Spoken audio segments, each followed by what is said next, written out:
Dr. Jana Moore. And believe it or not, Dr. Alex Burke is actually here too. I'm going to let her in. Okay. I want you guys to meet because oh, okay.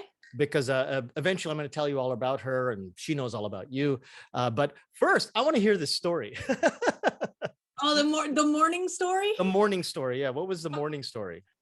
So the morning story was I got a message late last night that said, "Hey, I need everybody in early." And I was like, oh, okay, not a problem. And I just kind of did this whole, well, I'm doing this talk at 6 o'clock in the morning, so I was going to drive in afterwards. Okay. And they were like, oh, not a problem, not a problem. Just come in early, here's the code. Don't worry, you can get in, not a problem. Uh-huh. So I was good to go. And then I got here and my key would not open the front door. So I'm sitting here looking at the building and I'm like, great. So my key doesn't work. So I'm like, who do you call? Cause it's 6 o'clock in the, it's not even Right. 6 o'clock. It's like 5:30. Right. Like nobody's awake. Who do you call? I'm like, I really don't want to call my boss and say, hey, by the way, I took the wrong key home last night. I'm an idiot. So that was it. So you had the wrong key. Essentially had the wrong key, but fortunately, like some other stuff, like the custodial staff was coming in and I know them quite well. And they're like, why does your key not work? I'm like, well, kind of took the wrong key. That was so that was on me. And then of course the Zoom, and I have no idea what happened with my Zoom because I must Zoom like every day. And this morning it just decided, no, no, because but you know what? I made it. Right. That's right. And that's all that is very important. Although just my Zoom nerdiness is making me think, I wonder what happened to her Zoom. Is you normally do log in to your account password. Yes, I log into Zoom first because I actually have, I don't know if you're supposed to admit this. I actually have 2 Zoom accounts. No problem. One for you work, can say that. Yeah. And I have one privately. Sure. So I I figure if I log into both, one of the 2 of them is going to work. Yeah. No. So I was like, all right, well, let's just try again. So I don't, maybe Zoom had to warm up here in America because it's a little bit early. So, the 3rd or 5th time was the charm. It's 6 o'clock in the morning there, right? Yes, it is. It is 6 o'clock here. Oh my God. You have no apologies to make to me. All I can do is say effusively, thank you for showing up at 6 in the morning to actually do this. I get up pretty early anyway, so it's not a big deal. It's easier for me to get up early than it is to stay up late. I think I know what you mean. I don't want to, but I think my life is changing too, and it's getting to that point. Before I introduce you to my friend Alex Burke, Dr. Jana Moore, would you like to give us a bit of a self-introduction? Okay, well, you've said my name a million times now, so I don't have to say that. But I am currently what's called a teacher on special assignment. This is a new position for me this year.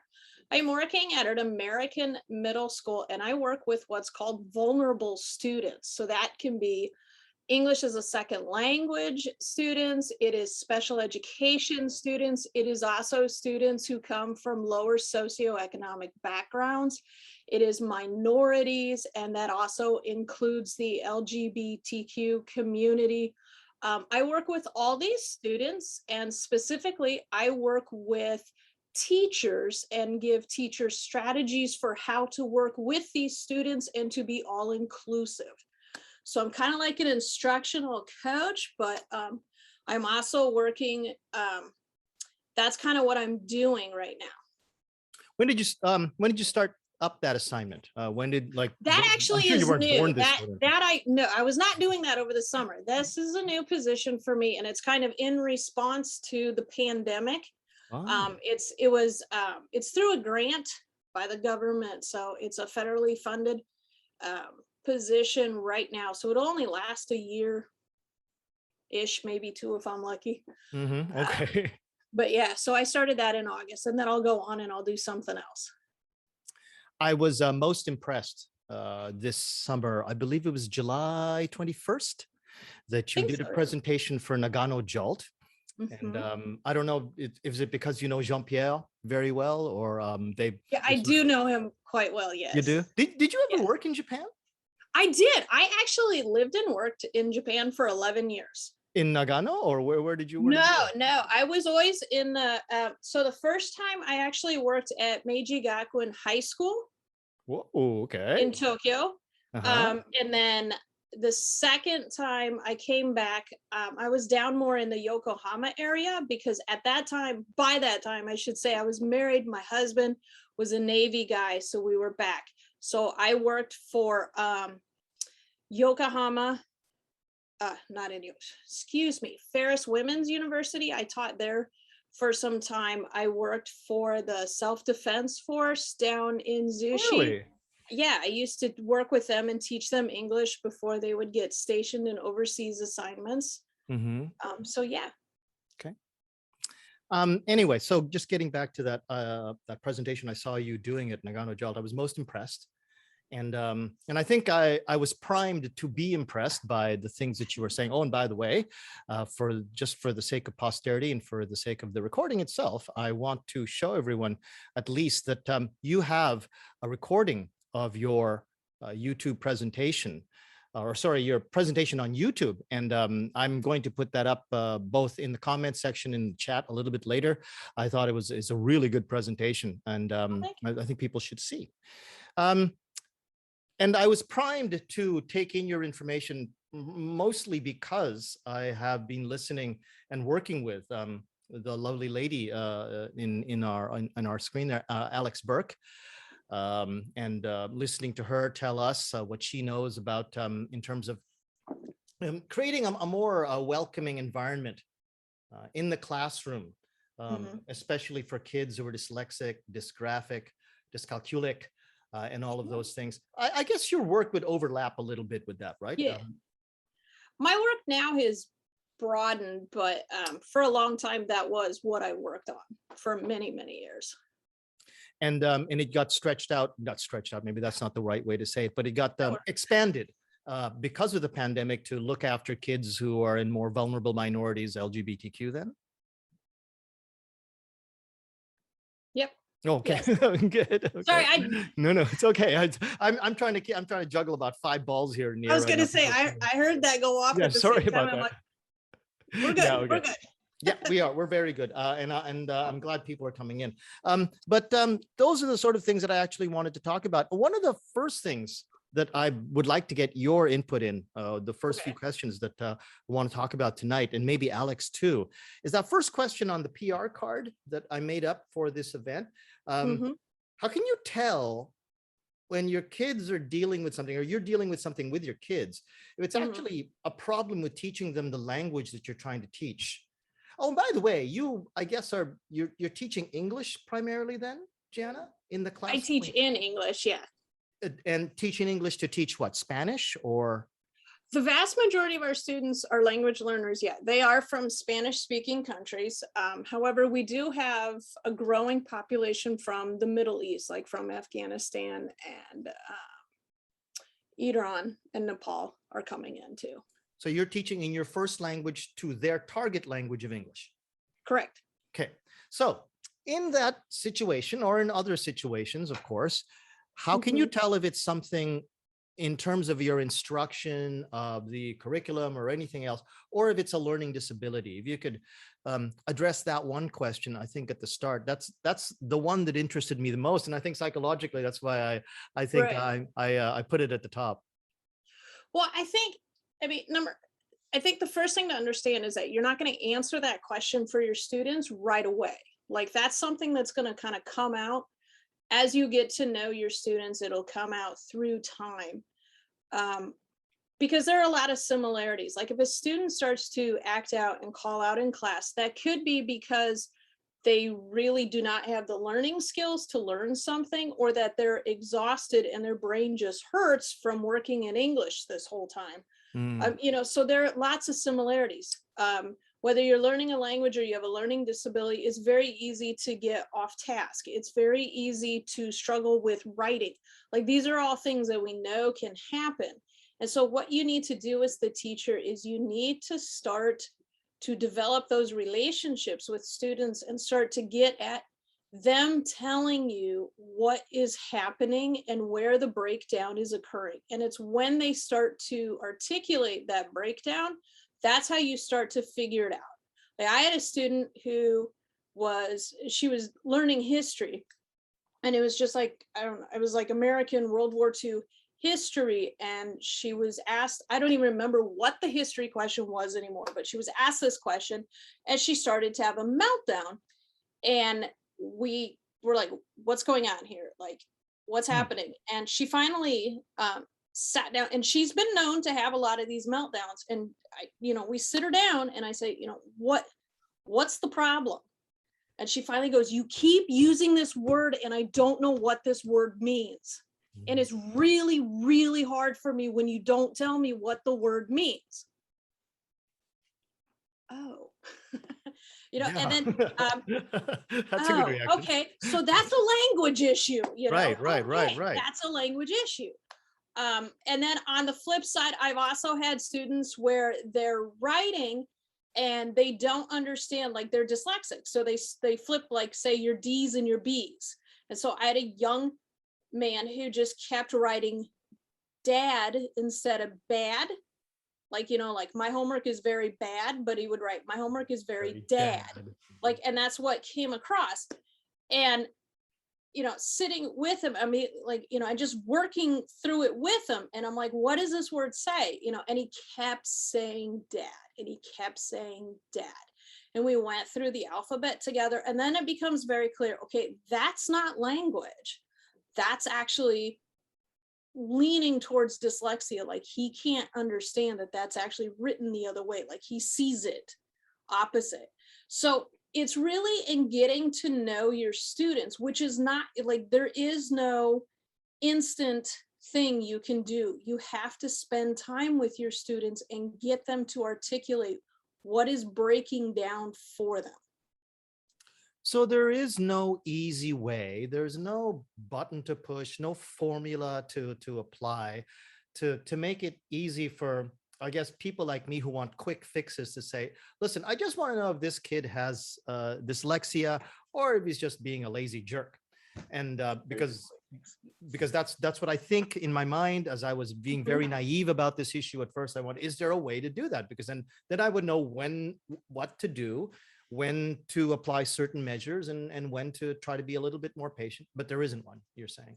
No, there's not one. And what makes it even worse is when you're a language learner, even if you've identified that, this student has dyslexia, or, let's go with that one. Even if you've identified this student has dyslexia and something happens, each situation is still going to be unique, and you need to take a look at it with the student, say, what is popping up right now? Is this your dyslexia popping up right now?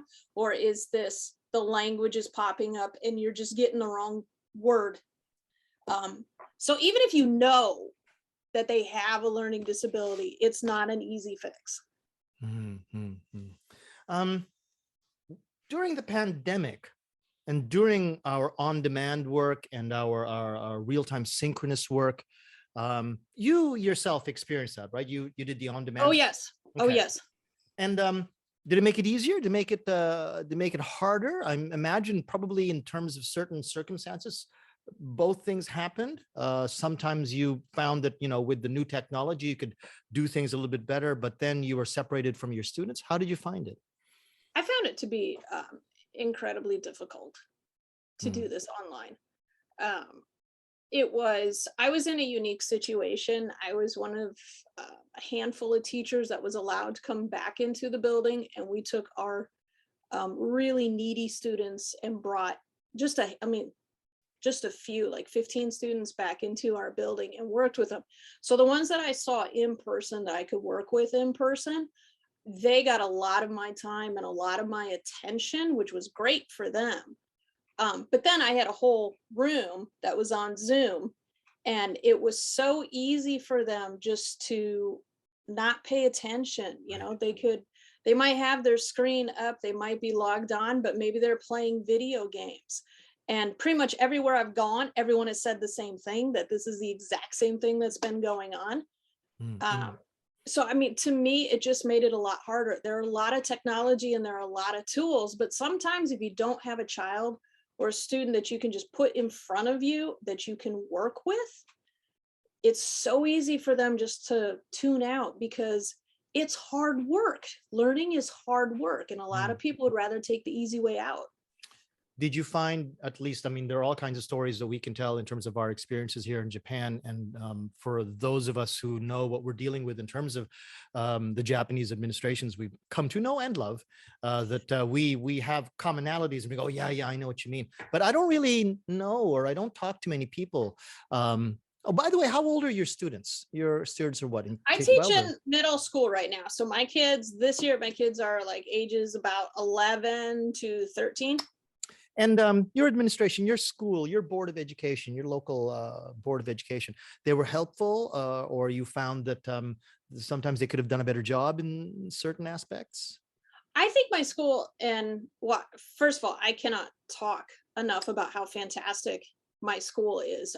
This is the first time in my life where I am working for a principal who is also a former English language teacher. Oh, that helps. Yeah. So this is the first time that's ever happened in over 20 years of teaching. And I'm like, so she knows and she gets it. And so that's phenomenal. And I think our school board this past year and during the pandemic and stuff, I think actually they've been incredibly responsive and they've been open. I really don't have that many complaints about them. I mean, everyone was put into an incredibly difficult situation. And some people would argue that this year is even worse because we're trying to figure out, how do we keep going after not seeing our kids basically for a year and a half. So I think, yeah. One of the topics that you talked about at that Nagano presentation that I still remember quite well was the idea of accommodation versus, oh, now the word escapes me. Modification. That's it. Accommodation versus modification. And I thought that was really striking. Oh, by the way, before I go on into that, for the people in the audience and for the people in the room, don't forget that if you just want to ask a question, you can there's a small, I don't even want to call it a crowd. There are only two people here, lovely ladies that they are, but lovely ladies that all of you are. But if you just want to open up your microphone and just answer or ask a question, please feel free to do so. You can always raise your hand as well too. And for the people in the audience, just write something in the comments. I'll keep an eye on that and pass them on to Dr. Moore as we go along. Accommodation and modification. I don't know if you want to explain that a little bit because we haven't talked about it yet tonight, but I just wanted to get your ideas on.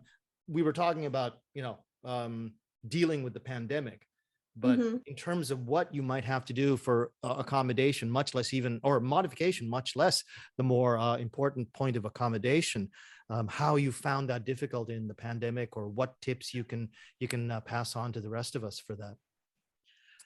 Sure. So let's start with, just so everyone's on the same page, the difference between an accommodation and a modification. So an accommodation, actually, the best way I do it is I like to think of a visual of an apple tree and a little child trying to reach for an apple.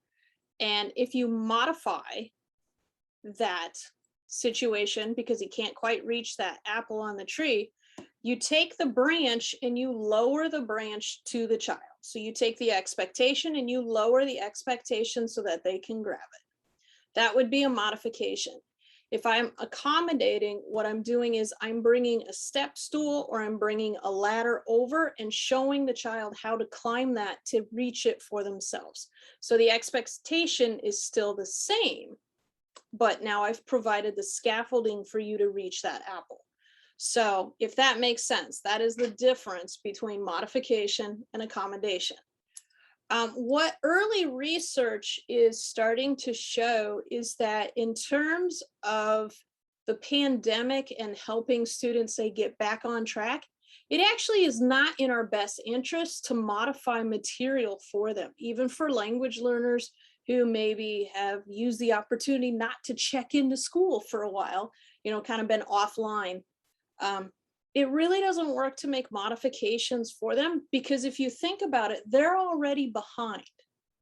And so now if I'm lowering my expectations for them this year, they're even further behind. Like, when do they ever catch up? They never catch up because I'm constantly modifying. And so we are finding, and something I'm involved with this school, which I'm just so excited about. We have a program called Accelerated Learning. And we take students who have shown that they are struggling in certain like standards and learning objectives or learning targets. And we meet with them after school and give them additional work. So you stay on track, but now we've followed it up with basically additional tutoring, and kind of go back over what have you already shown you cannot do, and let us reteach it and help you succeed. So it's almost like they're getting an extra class that we are working on with them. So that's what we've been doing with them. That's something that we've only recently started, but we are seeing success because all our teachers are recognizing that, yeah, we can't stop and go back, but we can push our children to keep moving forward. And it presses like a certain sense of urgency upon the students that, hey, I fell behind. I've got to get this together. And that's really what we need our students to do. That type of accommodation, if I may say, though, Sure. just to play devil's advocate, that requires like a great amount of commitment on the teacher that wants to like make those accommodations. I mean, when you're saying something like we're basically teaching them again, or we're giving them some extra classwork, for the teachers that maybe already is saying, oh, I'm at my breaking point, I can't take any more of this pandemic, I've got so much to do and I'm behind on my marking, how or what can you say to those people that as overwhelmed as they are with their work, but they still want to provide for those accommodations? What can you say to that issue? That's a global issue for all Yes. teachers. Everyone is tired. Everyone is burned out. And then again, this is where a lot of what we're trying to do is we try to mix it up. We keep the groups that the teachers work with after school. The groups are incredibly small, no more than, we were mandated with no more than 15. We are going around 10 students per teacher. We're bringing people. I mean, can you imagine what you can do with just 10 students? And you start with 10 and you build it with just 10 students and convince these 10 kids that what you failed at before, you can now succeed in. And that's 10 kids that you build confidence in, and they go back into their classrooms knowing, hey, now I have it. And then I take another 10 more kids, and we don't work with you all year long. And so a lot of what we do to try to specifically help the teachers who are already burnt out is I try to get a teacher to buy into, can you help me for 3 weeks? Can I get 3 weeks twice a week after school, just for an hour? Can I get you just for 3 weeks? And then I rotate you out. So I actually, for a short term and a small set of kids, I actually have teachers that will buy into this and say, yeah, okay, I will do this just for a short term. Teachers do not want to sign up for a long-term commitment.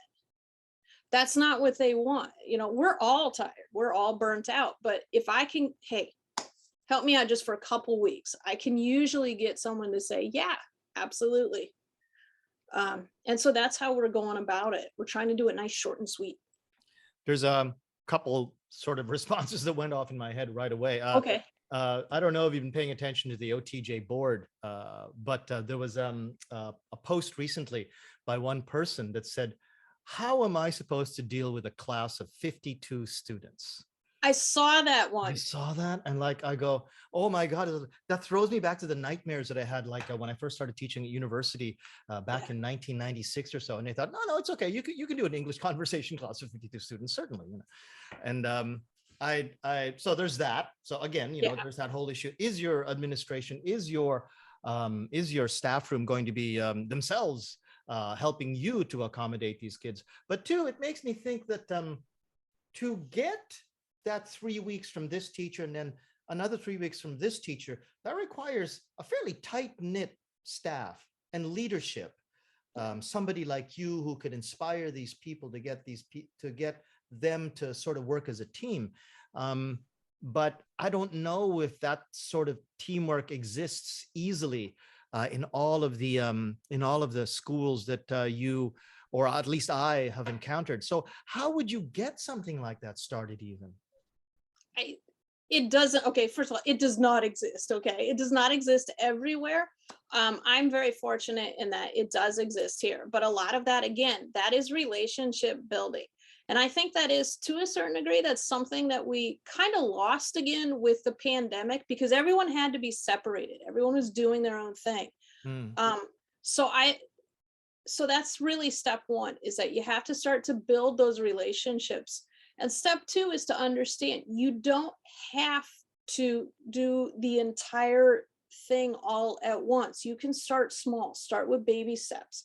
If you have one or two teachers that are willing to work with you, start there. Small group of kids, small group of teachers.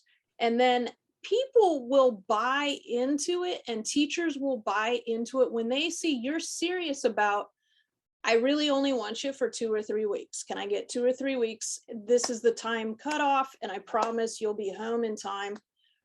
Like, those are the things that are important to me. Like, if teacher tells me I can only work until this hour because I need to go pick up my children from school, Right. or be home for my child, that's fine. I will make sure that you are out the door at this time. That's fine. And I do that, and I try to stick to that, because those are things that are important to teachers.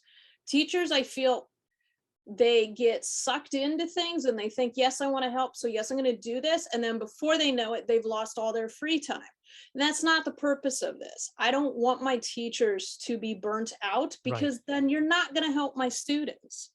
And so if you tell me this is what you can give me, then I go out of my way to make that happen for the teacher, because then they come back to me, and then they bring a teacher friend and says, okay, I will come do this too, because they know I will stick to my end of the bargain.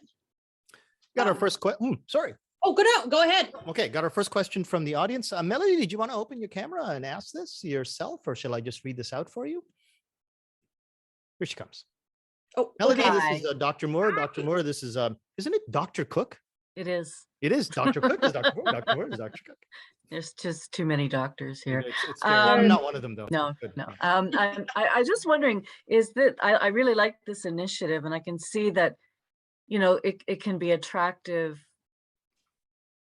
in that it's a small group of students, and the teachers can really see some progress, and that's always fulfilling and motivating for teachers.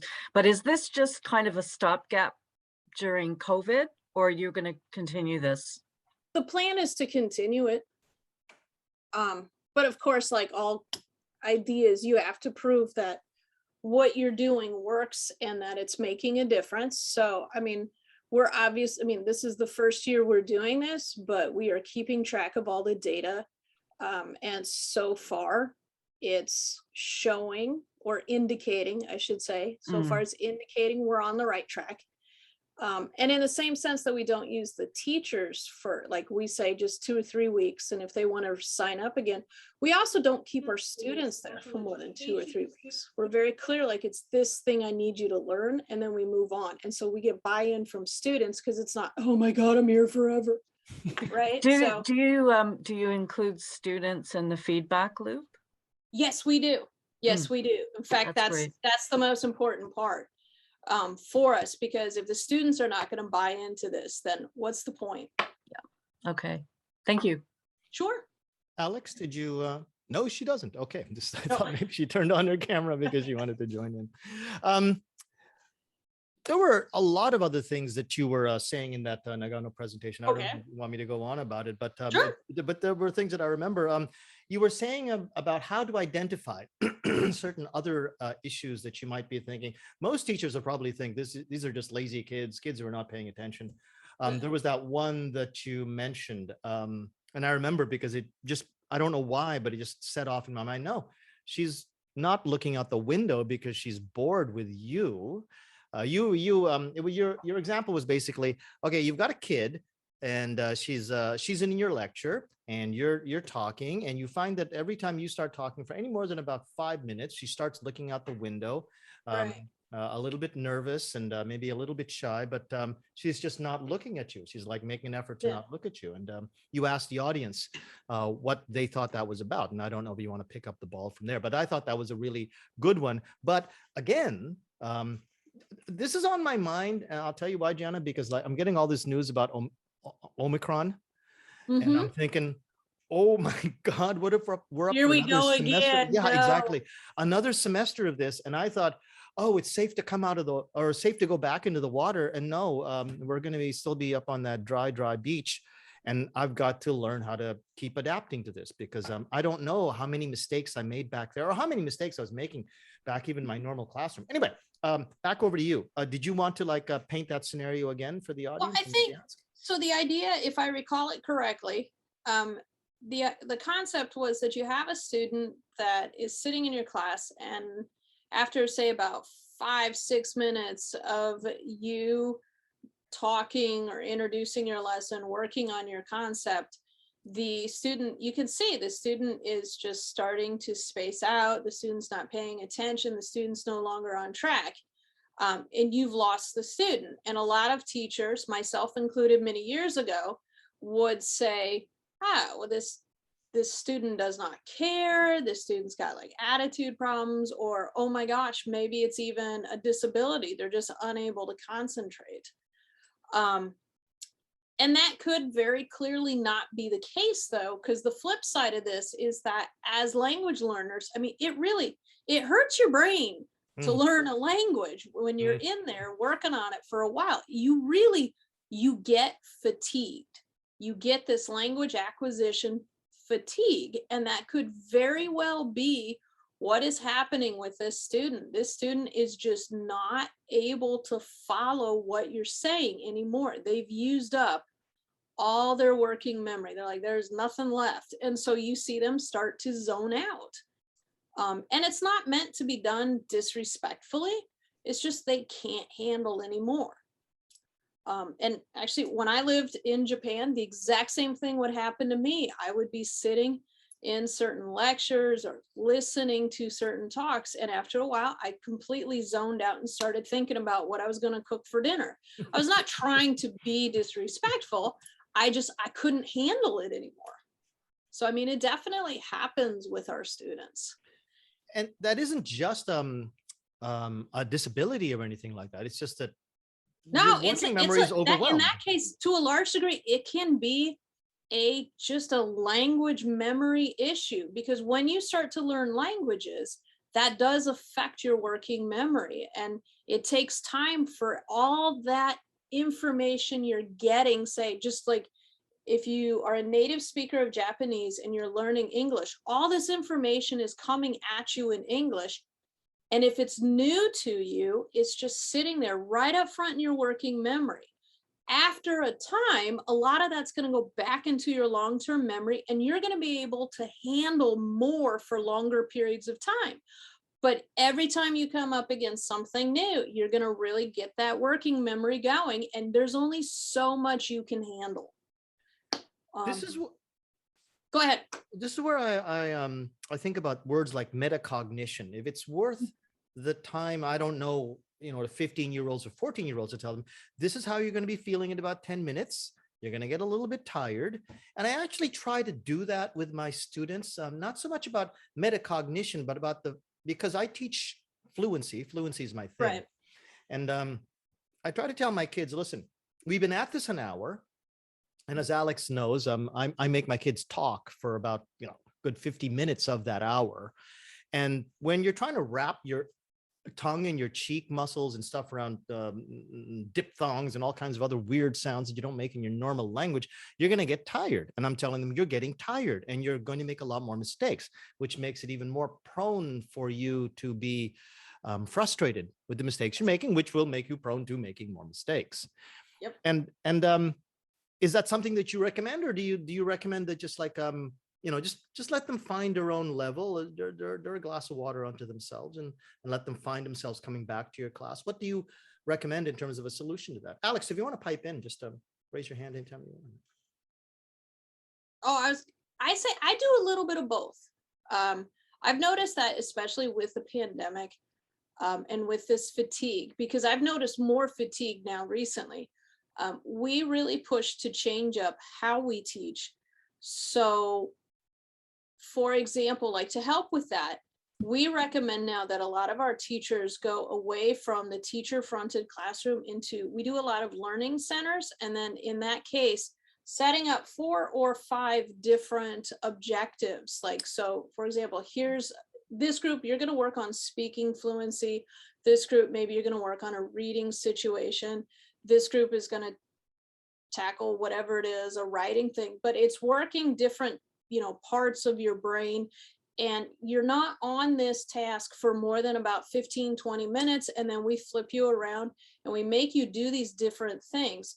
We have found that it slowly builds up your memory. Like you still get your practice in, you're still working on learning that English, but because we're switching it around, and so it's activating different types of creativity and parts of your brain, students tend to get less frustrated and stuff. So, I mean, it's not perfect. It doesn't work 100%, but that seems to work a little bit better. So you're still pushing your students. You're just pushing them in different ways so that it helps with boredom, because a lot of times you do just get bored when you're staying on the same task. Sure. And the key will be, if Omicron turns out to be as bad, how are we going to do this online? And that is going to be the key.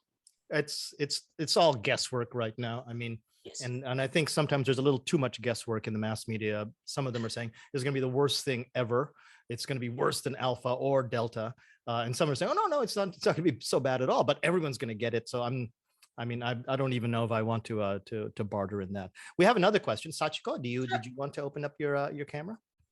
While she's opening up her camera, I want to thank Alex for giving us that quintessential Zoom moment with the cat tail. But yes, I'm loving. Still yet no cat butt. So we'll get some cat butt in there later. Sachiko, did you want to ask your question? Yes. First of all, thank you, Dr. Moore, for this really informative talk. It's really relevant to what I'm doing right now. Like just today, I was having these moments where I've told the kids in writing, it's a writing class for university, lower level. I've instructed them in writing individually on all of their papers. And then I repeated the points in class, gave examples, explained it both in Japanese and English, and they're still making the same mistake. And I'm wondering, are they just tired?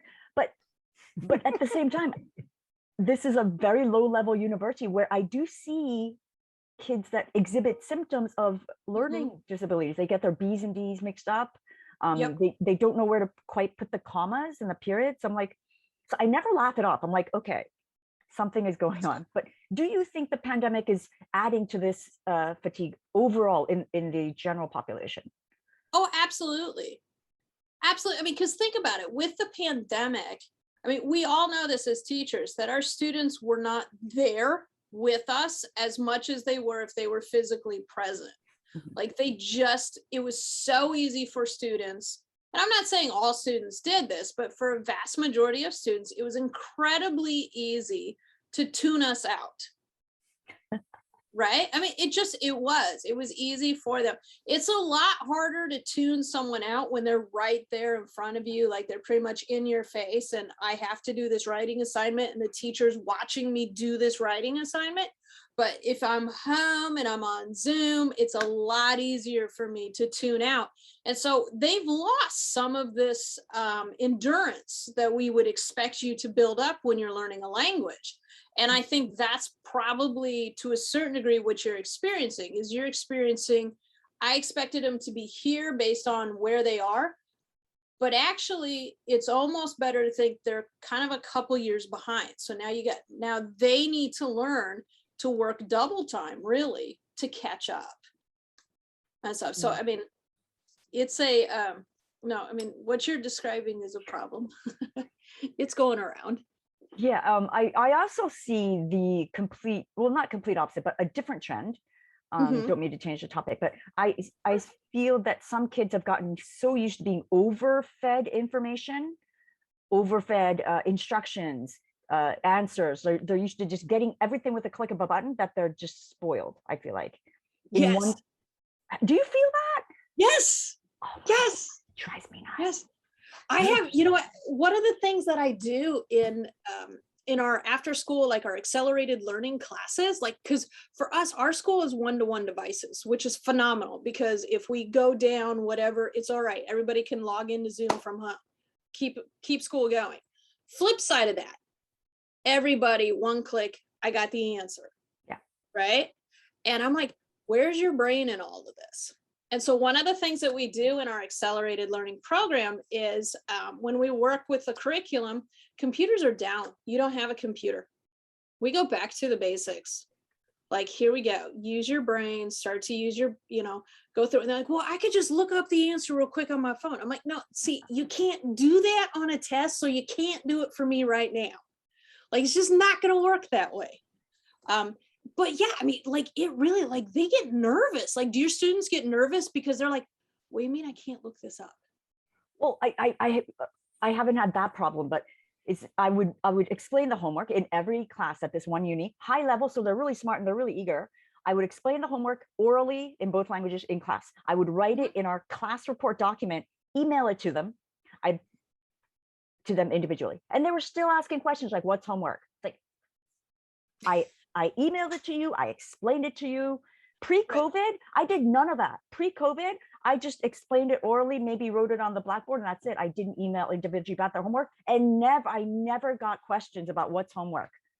But this year, I think kids are just being overfed information. Yeah. I think, though, if I can sort of chime in a bit, there's something that should be noted, and that's generally, I think, until we had this project in Japan, Jana, called the Giga Project, which was an attempt by the Japanese government to sort of bolster digital literacy in junior high school and high schools by providing what you just described, which is one device per student in a lot of the prefectures. And they're still working on it, and it has its success. But before that, digital literacy was just something that was almost like disrespected by most schools. They barely learned how to type. They didn't know how to type, really. They're much more adept at working with. They still don't, even with the Giga Project, because in that case, they learn how to do other things, like actually use their voice to do their input. So they still don't know how to work with that. And then they end up at offices, and then the companies have to like teach them how to touch type and stuff like that. So before the pandemic, when they were taking our instructions well, they were working within an environment that they had been put through from junior high school to high school, where everything was very, in a sense, analog. The teacher was in the classroom with them, that homework was given to them on a piece of paper. They write it on the piece of paper, they hand it back to the teacher. Now that whole homework trail is now digital, it's on learning management systems. The teacher is going to send it to you email, and you're still thinking, what's email? Or you haven't set up your email account on this brand new computer that your father bought you. All of these things, I think we have to account for that. And I think, Sachiko would probably agree with me, the way that Japan sort of streams its levels of students so that the best students end up at the public schools in Tokyo, and maybe the private schools like Meiji and Keio and stuff like that. And then you get the lowest level students in the lowest level universities in their local areas.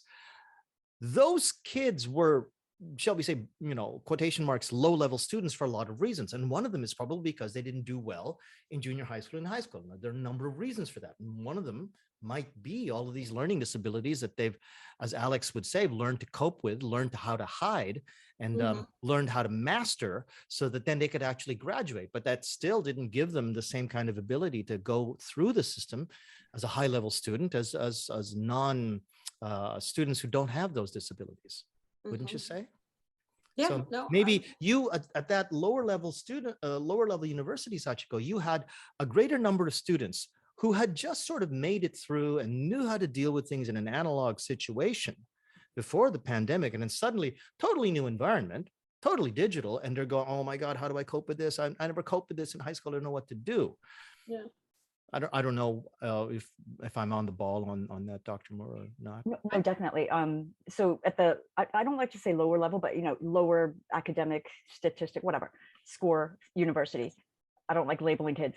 I do sense that they have less skills and experience in solving their own problems. They don't have the creativity for that. They don't even have the courage to ask questions. Like in my very first class, which was face-to-face, all these students, all of their classmates were in the same room, 30 kids. Half the class was able to access my Google Drive immediately from their phone. They were successful. The other half was like, I have no idea what's happening. What is Google Drive? The kids who were successful in accessing it were sitting right next to them, and they didn't have the courage or the comfort to ask, how did you do that?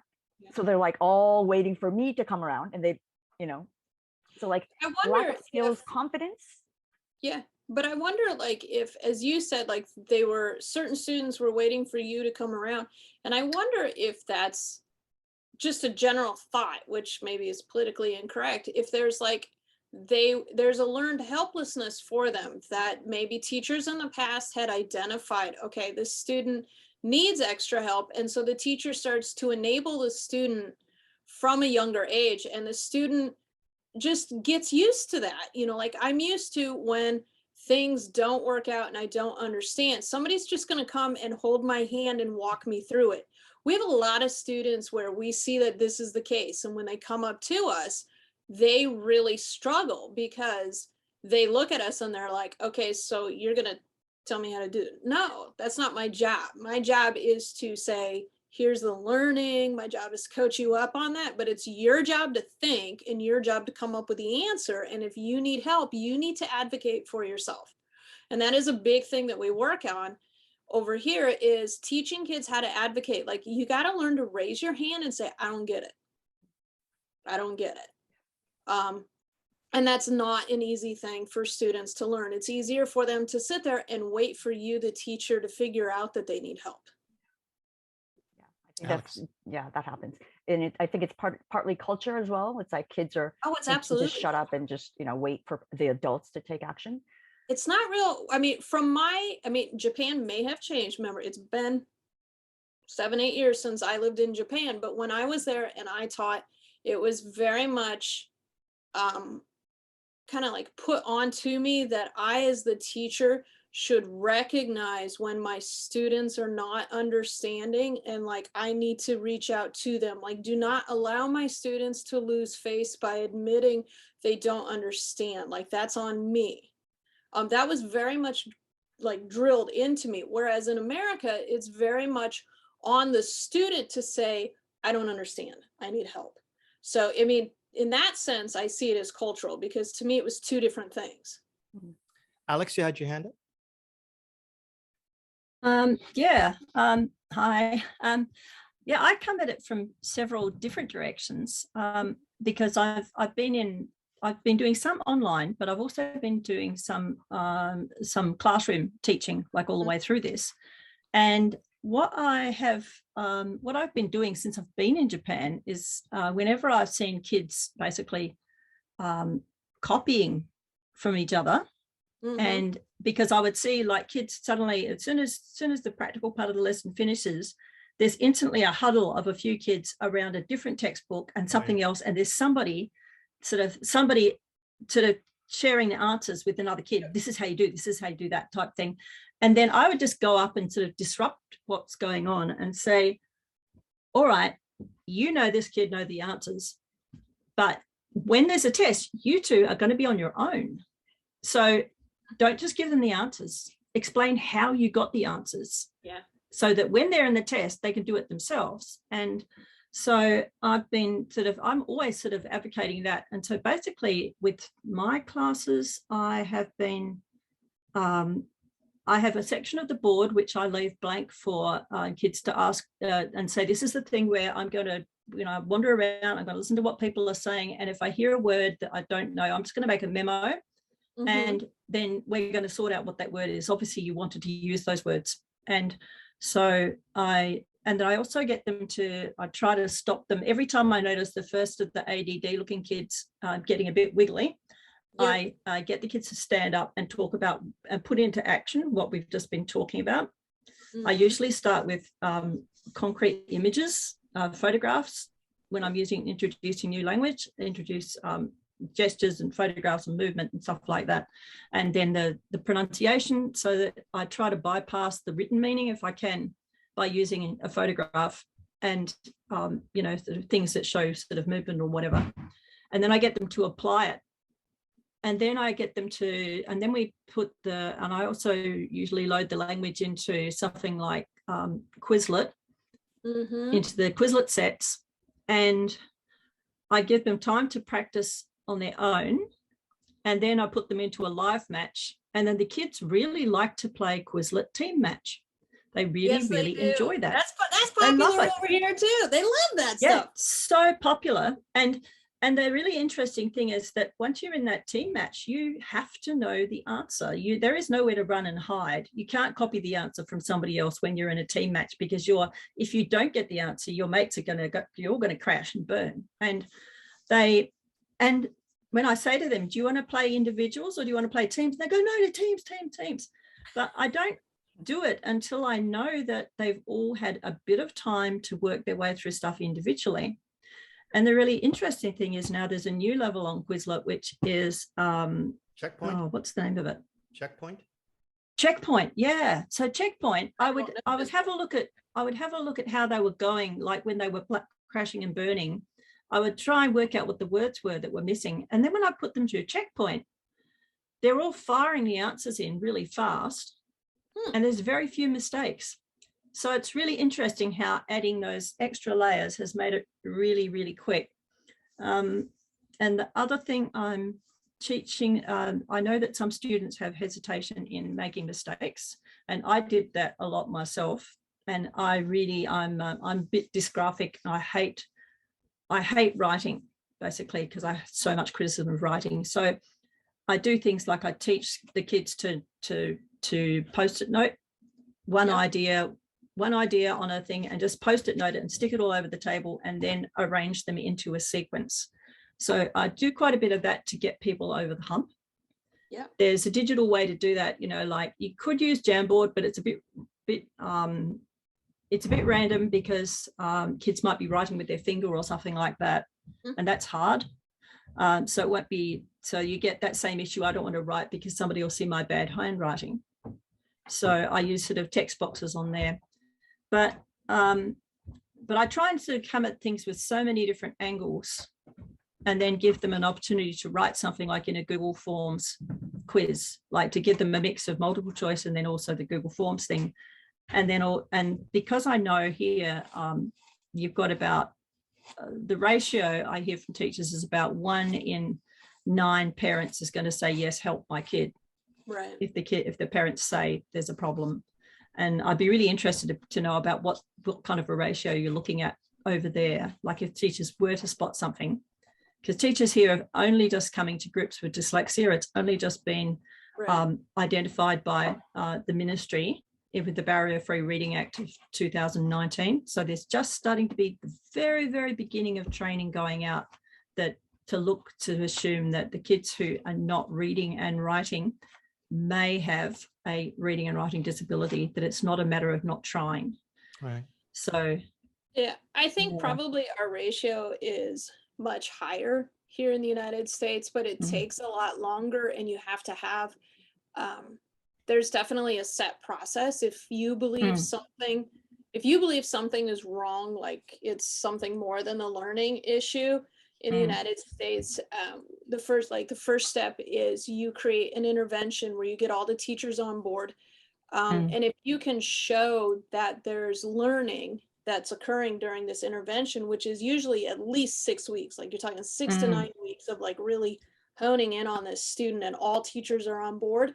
But if this student is showing growth, then that's really not an indication that it's a disability, because the student is able to function. They just need a little bit more.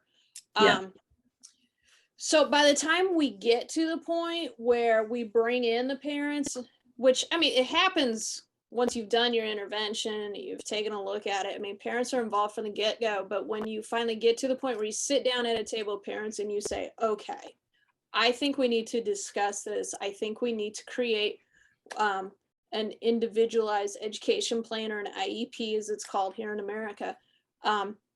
You've pretty much collected all the data to show the parent, like, look, your student is struggling. I don't know exactly what the ratio is, but I do know very rarely will a parent turn that down. Very rarely. Because by the time we get there, like, the parent will see it as well. Like, yeah, there is something going on. And it doesn't matter. The student can be like a high level student. The student could be struggling. I mean, it doesn't matter. A disability hits all learners. It doesn't discriminate. But parents, parents are pretty intuitive. You pretty much know your children. Something is up. when they're struggling. I think it's a lot of it has to do with admitting, you know, because it does come with a label. It does, you know, in the way that Sachiko doesn't like labels, you know, it comes with a label. And so it's part of it is, you know, teaching them that, you know, this is not a permanent label. It's not a forever label. This is a label that's going to help us help you. Speaking of But like labels, a dyslexia label is a permanent, it is permanent, like it's a lifelong thing. But the label of it having a negative connotation does not. That's the thing, it's the connotation. And I think that's where we have to look at, we have to value people's thinking styles differently. And that's the direction the UK is going. And they're working on the understanding of people, and that's the direction that Japan is attempting to go. Right now, there's a bit of that starting to happen, which is good. Yeah, but I mean, every place has got a different system. That is true, but I mean, if you learn differently, that doesn't mean you learn badly, right? It just exactly. means you learn differently. That's all that means. Sachiko, you had your hand up. Yeah. So I've had cases where parents refuse to acknowledge that there's a problem. How do you deal with that? Well, you have to honor the parents, correct? So the parent has said, yeah, there's not a problem. That really comes down then to what the teachers decide to do. I've had that when I taught in Japan. We had a student who was, when I taught at the high school, we had a student who very clearly, hands down, was learning much, much slower than anyone else, was taking a lot longer. And I would have said, yeah, this student has a learning disability. And the parents refused to see it. They absolutely would not see it. They said, no, there's nothing wrong with my child. I'm like, your child needs a little extra help. No. So what we decided to do as a school is we all recognized it. And I understand mom and dad want to say, no, there's nothing wrong. But me as a classroom teacher, I see it. So I started to do, and other teachers did the same thing. We just came up with extra supports for the student. You know, the student has to take the same test as everyone else, but that doesn't mean that I can't provide extra accommodations to help the student get there. And that's what a lot of us were doing. We were just very quietly just coming up with extra stuff, giving him extra practice. He got more of our attention. We invited him, you know, come into the teacher's room. Let's work on this a little bit more. And that's how we got around it. You really, to me, you do have to honor what the family wants to do. But then there's always that part where I'm the teacher, so it's what I see, right? So I don't want to be disrespectful to families because that's their decision, it's their family. But as a teacher, there's still a lot of things I can do that are not officially written down that says I'm going to do this. There's still a ton of accommodations I can make for the students. So that is, for me personally, that's the decision I've made, is when I see it, I just go. Like directly to the parents? No, I talk to the parents, but if the parents have chosen not to do this and they're like, no, I don't want this official, I don't want this written down. Okay, exactly, Alex. But if parents do that, I'm like, that's fine. But I'm still the teacher, you're still in my classroom. I know what accommodations you need to succeed. So here I go. And I do it anyway. Okay. I just do it. Thank you. There was one thing that you wrote up in our communications, Jana, that I have never, speaking of labels, had never encountered. It's the idea of a dual needs student. So if you could give that definition, what is a dual needs student? That's probably more prominent. I mean, it's everywhere, but it's identifiable more in the United States, I would say, because like in Japan, you're learning English as a foreign language, right? It's not like you can survive in Japan without learning English. Whereas in America, eventually you have to learn English, right? You're just going to have to do it. So a dual needs learner is someone who is learning the language of the country as well as having a learning disability. So you've been identified as both. And that's all that term means. You hear it, like some people call it like a dual cat because you have dual categories. Because again, in America, if you're a language learner, you are labeled as a language learner. If you are in special education, you're labeled for that. So you have dual labelings. And so you've got two different legalities looking at you. We probably the closest thing that we would encounter to that sort of student in Japan are kids who have come from, I don't know, maybe they came with their parents from Brazil. They were contracted out to work in, I don't know, bread factory or something like that. So these kids are now having to learn not just Japanese, but now English as well in an English class, plus having to adapt to Japanese culture. That's probably the closest thing that we would have to deal with in that sense. But for those kids, any special tips, anything that you can pass on to us here? That's where you need a lot of patience, and that's really those students. That's where it gets really difficult to identify, like, what is happening? Are they frustrated? Because for them, they could also be going through culture shock. Are they also just frustrated with living in a new country? So they really have all sorts of issues. What's happening in my class? Is this language that's going on? Is this a learning disability? Is this just flat out culture shock? Because everyone goes through that when you move countries. You go through that period of, I really hate it here. I just want to go home. And when you're a kid and you came here with your parents, you don't have that option to say, peace out, I'm going home, right? You are here, you're in Japan, you're there. So there's a lot of frustration with that. And so again, getting to know your students and developing a relationship with those students really, really helps, because at some point in time, they're going to want to talk about it, and they're going to want somebody to express frustrations with what is happening. And as for you as the teacher, like, if you can, I'm not saying you have to be that person, but if you can start to be that person, they can express to you what's going on. Like, today is just a really bad day. Today, I just don't like being in Japan, so I'm just not going to do my work. That's not language or learning. That's just them, right? Or versus, I don't understand these words, or I'm really not getting this. But it really comes down to knowing your student. What other challenges do you sort of foresee? I mean, even beyond Omicron or... Okay, Alex, what do we got there? Oh, just wave the book. Sorry, just going to wave this book. Oh, there you go. See? Dyslexia Book. So this is new since October. If you don't have this book in your library, please get this book in your university. Leave a copy in the library where the students can find it and can self-identify.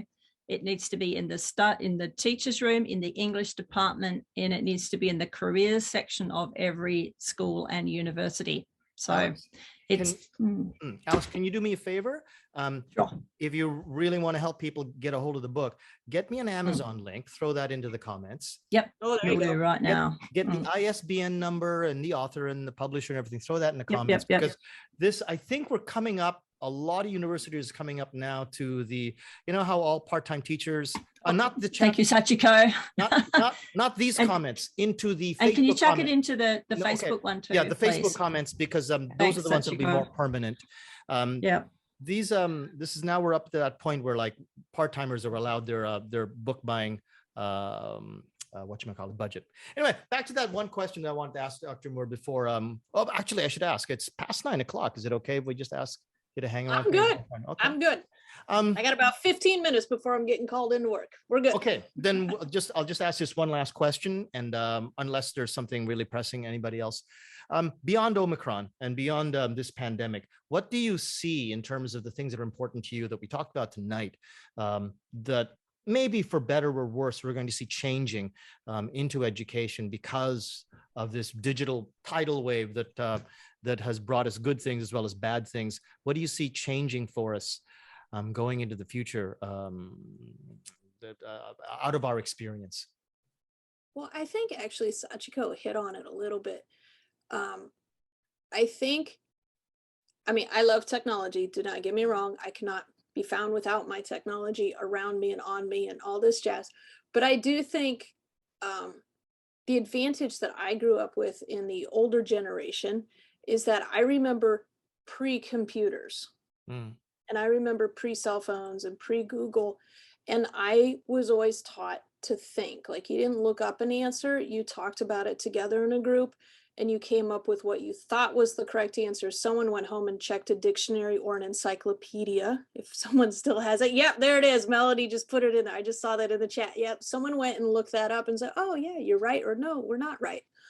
But there was that engagement and that thinking that occurred together that for me, I worry as a teacher whether that's going to go away now, because it's so easy for a student to come up with an instant answer. It's so easy for a student to forgo that thinking part. And sometimes we forget that the struggle of learning is what makes learning worth it.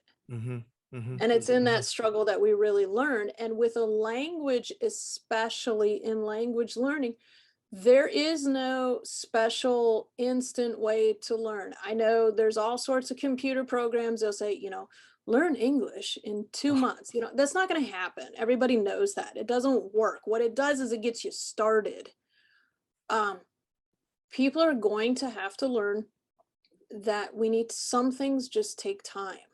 And that's going to be a frustration for a lot of our learners. And I think it's going to be a huge frustration for a lot of teachers. And you can see this coming, and this need to develop patience and endurance. To me, endurance is the big thing. Can we develop that endurance in our students? And I worry it's going to go away. Okay, I don't know if I want to open up a can of worms. I was saying, Melody was saying, yes, I agree, but people will have to learn how to deal with a lot of information. And I do agree with that point. Yes. I completely agree with your point. Unfortunately, you've only got only 10 minutes before you have to go to your other thing. And I wanted to say at least thank you before I forget to say that. And on the issue of learning resilience and learning, you know, good tools that you can use to become a good rational thinker, a good critical thinker. First of all, come around the next show, which will actually be in January on a Saturday afternoon. That'll be with me and my lovely friend there, Sachiko. And we're going to be doing a lot of stuff to help teachers get through the pandemic. But immediately after that, I'm very honored to have Charlie Brown come to the show. Yes, I know Charlie. Charlie's great. And Charlie's going to be coming on. At first I said, hey man, you just published a new textbook. Want to come and plug it and we can talk about your textbook? He said, no, don't want to talk about my textbook, but I would love to talk about, you know, changes in curriculum and his passion for being a good teacher trainer, and especially critical thinking as one of the themes of his textbooks. And I thought, man, I can talk about critical thinking all day. So if you want to, you know, come listen, or maybe I hope, yes, it's an open conversation. Come and join a conversation with Charlie Brown on the issue of critical thinking, how he feels that we can approach that. That'll be January 22nd. Sachiko, you and me are on the 8th. On Saturday. It'll be Saturday mornings now. And